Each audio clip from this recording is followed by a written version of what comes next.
welcome to one of my tasting, and today I'm making mojitos, and as you can tell from this big old jar right here, I got plenty to serve. So, without further ado, I'd rather just make one for myself before I entertain the audience or whatever I get one to this facility. But yeah, let's talk about the components to a mojito.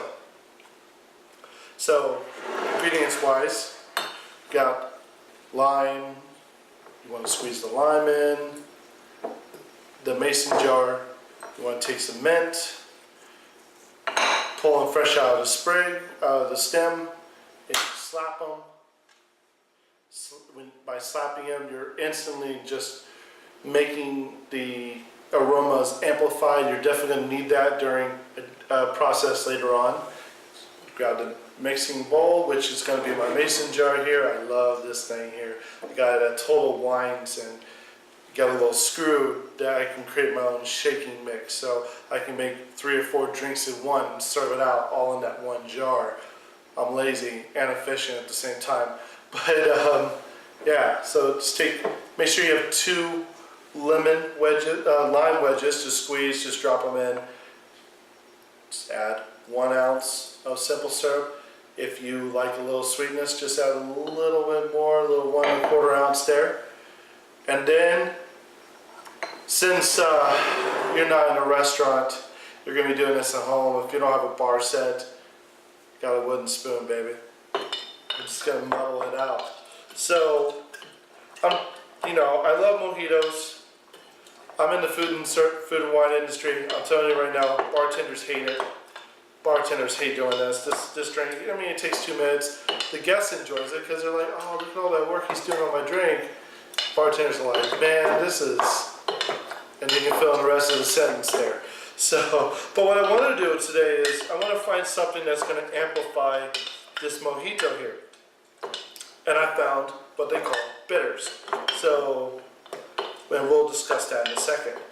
So now that I finished the muddling process here, so you want to get the lemon, the mint, the simple syrup all collaborated together. And then you just take 1 1/2 ounce of rum, preferably white rum. I like aged rum. So I like a lot of alcohol in there too. So I'm going to pour just about 1 1/2 ounces. That might be a little bit too much, but that's okay. So once you have that together, get some ice. If you're using the home ice, use that dozen ice rack.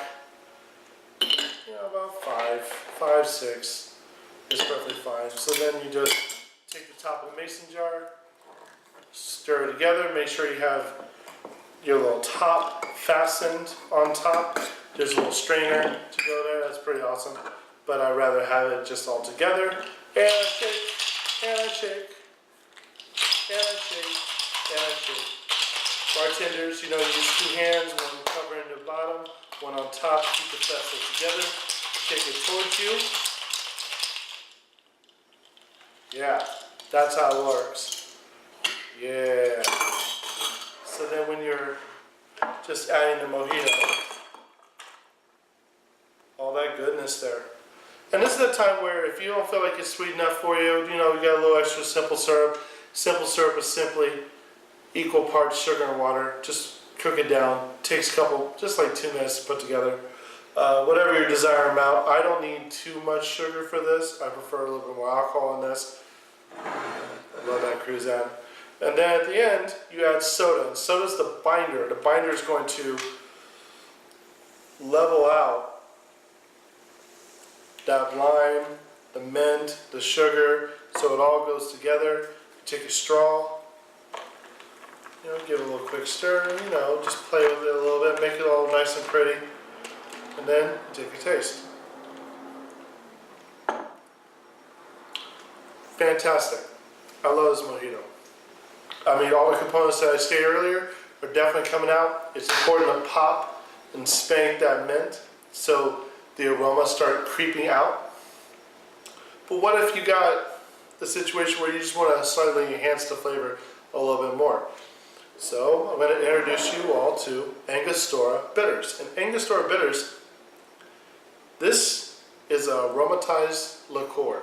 So what it does is a super concentrated alcohol with botanicals, a lot of bark, herbs, roots, quinine that goes into the process here. And I like Angostura because it's used everywhere. So if you go to a bar and you're not liking your mojito and you're not getting a lot of the limes and the mint to come out, and you need something to amplify it, Angostura right here.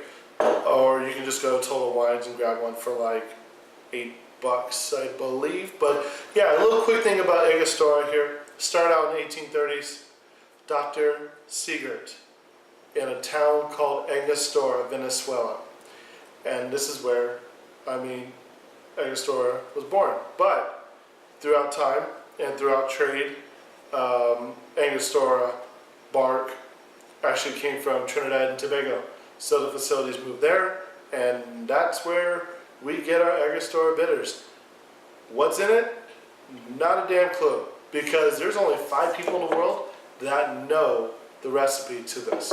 I can only guess what the flavor profiles are. If you are looking to figure out what it is, smell the back of your nose, back of your hand, reset your nose. Just put a little bit just on your wrist and just smell. It smells like rhubarb. It smells like cherry. I mean, there's so many things going on in here. It smells like allspice, clove. I'm probably nowhere near the ingredients of what it is. But yeah, so anyway, it's production. It's very simple. So they gather up these secret ingredients, they put it in a percolator tank, and they just ferment the hell out of this. And up to 99%, well, 99.7% alcohol. And then they add water at the finish to dilute it down to 44% alcohol. And what this does, it's just very concentrated. Very concentrated. That's why, if you ever see recipes like Manhattans, Old Fashions, where you just add that to the whiskey, or in a Rob Roy, all this does is just amplify the essence of the whiskey or scotch. So what I'm going to do here is I'm just going to amplify the mojito. So I just take just 2 good shots. I like a lot of Angostura personally, so I'm going to do one more. That's all you need. Take a little mint sprig, just put it on top, and then you just play around a little bit. I leave that one little mint fresh sprig on top because I'm going to get a little bit of that freshness. The aroma is going to come out. I wanted to catch a little bit of the mint. Alright, that lime, that mint really comes out. Equal like qualities meshed together. So in this case, there are the botanicals from this Angostura bitters with the with the herbs of the mint and the citrus of the lime. Really comes together. It pushes up. It gives it a little bit of a sour note. So if you're not a big fan of sugar, having your drink sweet, this is perfect for you.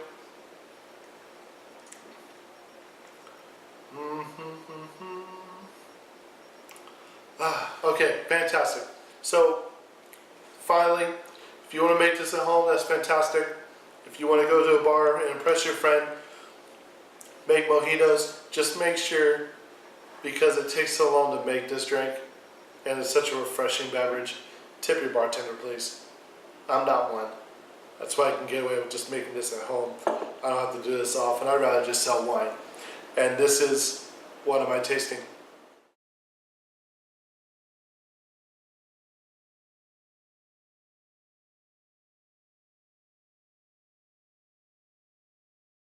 Hey guys, thank you for watching. I hope this video, along with all my other information, will help develop the sommelier in you. Come to my website and learn more.